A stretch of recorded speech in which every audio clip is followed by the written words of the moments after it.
अब जो प्रसंग चल रहा है उसी पर आते हैं। अब तीनों गुणों के द्वारा जो हो रहा है ये ब्रह्मा विष्णु महेश के द्वारा ये हो रहा है। जो इन्हीं ब्रह्मा विष्णु महेश तीनों गुणों के पुजारी हैं, ब्रह्मा विष्णु महेश के, वो राक्षस स्वभाव को धारण किए हुए मनुष्यों में नीच दूषित कर्म करने वाले मूर्ख, ये ब्रह्म कहता ये मेरी भक्ति भी ना करते, यानी ब्रह्म की साधना भी नहीं करते, ये तो आन उपासना तक ही सीमित है। ये है गीता अध्याय नंबर 7 के श्लोक नंबर 1 से लेकर 15 तक का निष्कर्ष। वैसे तो 12 से 15 का है, लेकिन 1 से 2, 3, 4 में इसने सब स्पष्ट बता दिया है कि अब जो मैं ज्ञान तुझे आज दे रहा हूं 7वें अध्याय में, इसको जानने के बाद फिर कुछ भी जानना शेष नहीं रहेगा अर्जुन। इसमें यह भी स्पष्ट कर दिया कि बलवानों का बल और बुद्धिमानों की बुद्धि मैं ही हूं। 7वें अध्याय के 6, 7, 8, 9 श्लोक में जब चाहे इनका रिमोट ऑन कर देता हूं, जब चाहे इनकी बुद्धि बंद कर देता हूं। जैसे उदाहरण के लिए जब सीता जी का अपहरण कर लिया रावण ने, रामचंद्र जी को पता नहीं मेरी पत्नी ने कौन उठा ले गया, और त्रिलोक की नाथ को आवे। उधर से जब पार्वती जी ने देखा आसमान से शिव जी के साथ बैठे कि हे भगवान ये आदमी क्यों रो रहा है डकरा डकरा के, वृक्षों से लिपट लिपट के, तो श्री शंकर भगवान ने कहा कि इंसान नहीं है, ये विष्णु भगवान के हैं स्वयं, इनकी पत्नी गुम हो गई है इसलिए रो रहे हैं, सीता गुम हो गई है।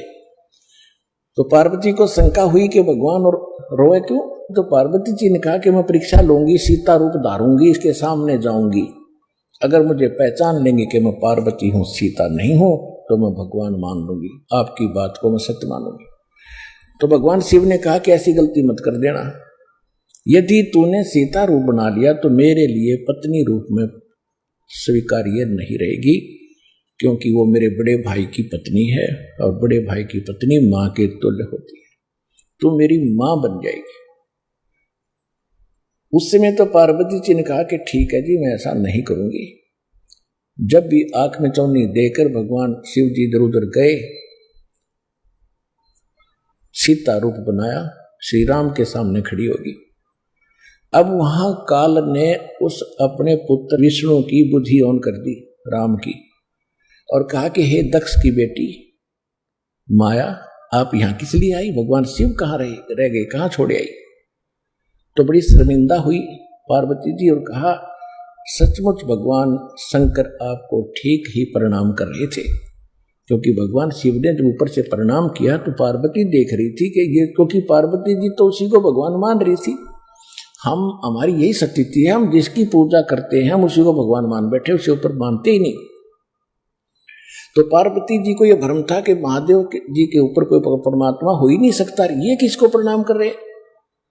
इस शंका का उसने समाधान करने के लिए ये ड्रामा कराया था।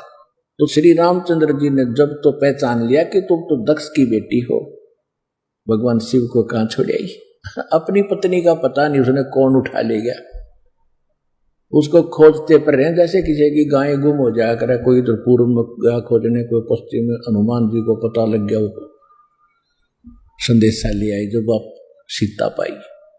तो इससे सिद्ध हो गया कि कहता कि बुद्धिमानों की बुद्धि मेरे हाथ में है, मेरे कंट्रोल में है, जब चाहे इनको ऑफ कर दूं, जब चाहे ऑन कर दूं।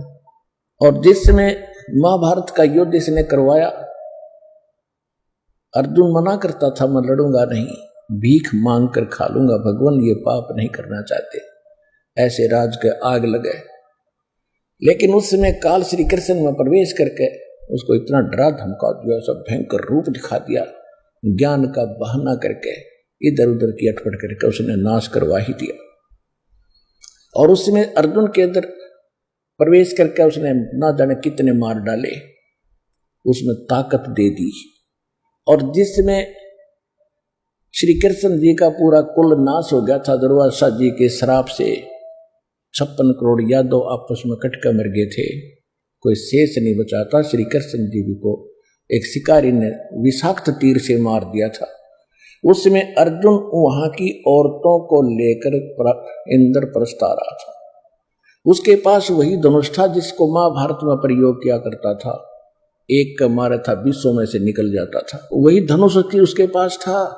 जंगली लोगों ने आके उनको घेर लिया, अर्जुन को पीटा, बहुत सी औरतों को उठा ले गए, उनके गहने तोड़ ले गए, और वो योद्धा अर्जुन खड़ा खड़ा कांप रहा है, धनुष उठाने की चेष्टा करता, धनुष नहीं उठ रहा है। तो बाद में रोता है कि इस कृष्ण जी ने हमारे साथ धोखा ही धोखा किया। जब मुझसे युद्ध करवाना था तब तो मुझे बल दे दिया, मैंने लाखों लोगों का कत्लेआम कर दिया इस तीर के साथ, इसी धनुष के द्वारा, और आज ये मेरे से उठ नहीं रहा, इसने मेरी सारी शक्ति छीन ली।